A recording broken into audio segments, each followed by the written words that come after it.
Hello, my name is Michael Birk. It's the 6th of May of 2019, and this is my presentation for my 4th year assessment. I'm specialising in 3D modelling and 3D animation, working on the following projects. Specialist Skill 1, 3D Modelling. Early on in Foxfire's development, character designs were not set in stone, so I was set out to create a 3D study of the character Yakul from Princess Mononoke, and also to familiarise myself with ungulate anatomy, as I was tasked with modelling the ram once his design was locked in. From the start, we knew the style of the ram would be rendered in a cel-shaded manner, to vibe well with the aesthetic of the movie. I set out to study other media that have achieved this look in 3D, from games to cinema. Shatterproof is an indie games project I've been doing freelance work for, eventually securing royalties for my contributions. Feedback from its initial release before my involvement in the project indicated for a needing change of aesthetic and a fix in character design. I was set out to redesign the character Keegan. Going back to the character's inspirational roots, I came up with a few designs for one was picked by the client. With a few more adjustments as requested, the final design was set.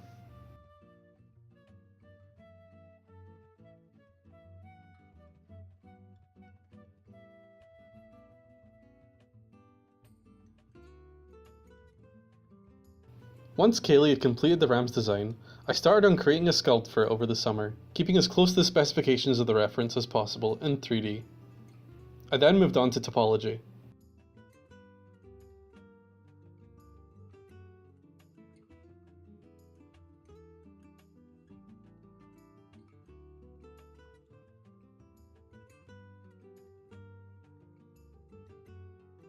As I had finished the ram ahead of schedule, and the moon's model was not completed yet, for the sake of timeliness I also adopted this task.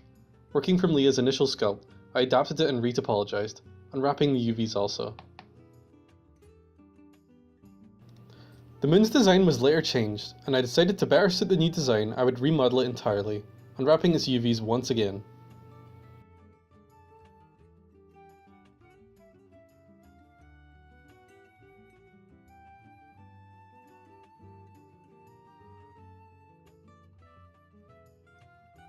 Using a panel loop technique, I extruded new meshes from the body and worked into them to create his clothes. Now that the sculpt was complete, I had to look closely into topology for games, as it is different than for animation. Learning techniques for creating models that will maintain volume easier when deforming. Important areas such as elbows and knees, and most places that bend will need special attention.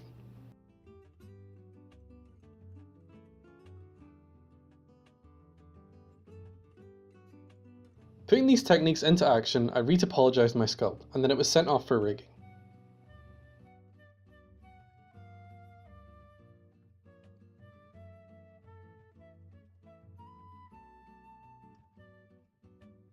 Another contract piece I took from Lunar here was for a demo for the Photon Quantum Engine to present to developers to encourage them to utilize it. I was tasked with creating a basic environment for the characters to move around on. I started with an initial sculpt and then retopologized, adding some minor details once in Maya. Once done, I projected the sculpt onto the low poly model, creating an ambient occlusion and normal maps for it. Here is the result.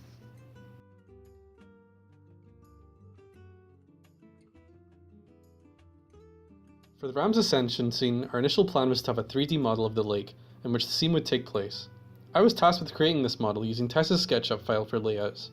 I created a sculpt from this and retopologized, adapting it once again to Tess's specifications for continuity. It was then sent to Tess for texturing. Here's my modeling reel as of May 2019.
Specialist Skill 2, 3D Animation.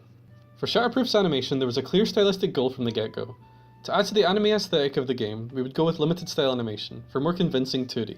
Its movement would be heavily inspired by the Smash Bros. Series. And one great tool I found for reference was the Smash Move Viewer. Originally intended for players to learn moves. However, it proved very useful for me to time key points of my animations to have the correct feedback to the player once in-game. My first goal was to have a convincing chain of animations for idle to running and back. 4 animations were required for this: the idle, the initial dash, the sprint, and braking.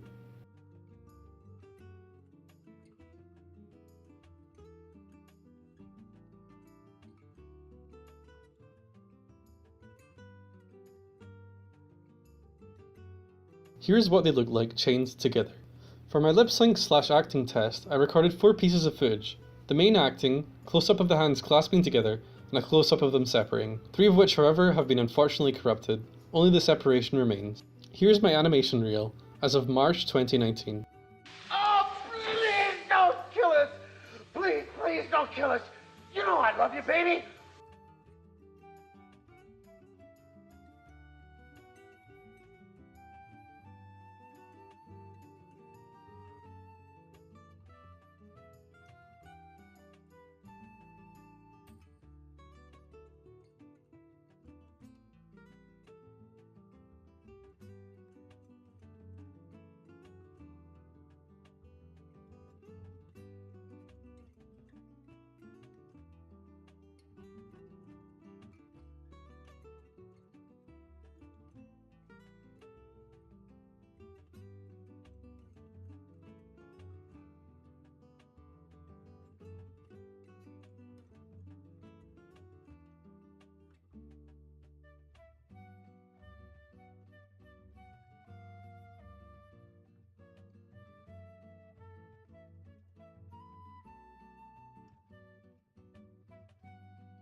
Life drawing has assisted me greatly in understanding how aspects of the body look in different poses, and my understanding of anatomy.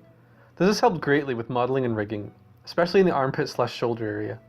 Understanding how things should look helps a lot. This year I generalised a fair bit, working on visual development for Foxfires and Shatterproof, rendering, lighting, texturing, and even some rigging. I have been working closely with Lunar Hair for a few of my freelance projects. I also attended Dingle and received great feedback from their reviews. I did a fair bit of work on the Moon's rig, using a ribbon technique in the arms and learning to set driven keys for the hands. The rig was later improved by Phil. I also created the normal maps for the Moon. I was also responsible for the rendering of the Moon and the Ram. Here is how my render setup looks. Here was my final result with the Moon and the Ram.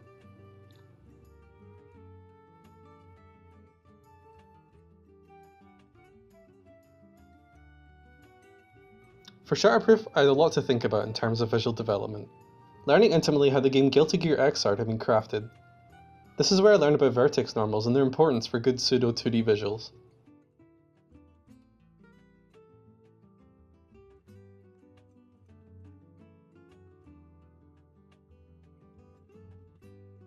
I developed my own workflow for creating a similar effect in Maya, transferring attributes from hidden planes above the character.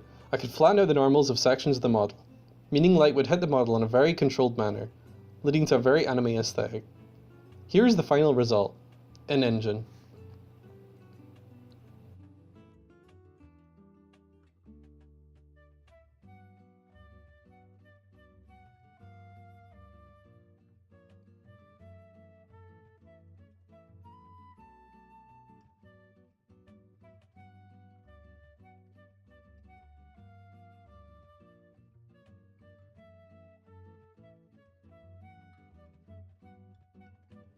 Thank you for listening.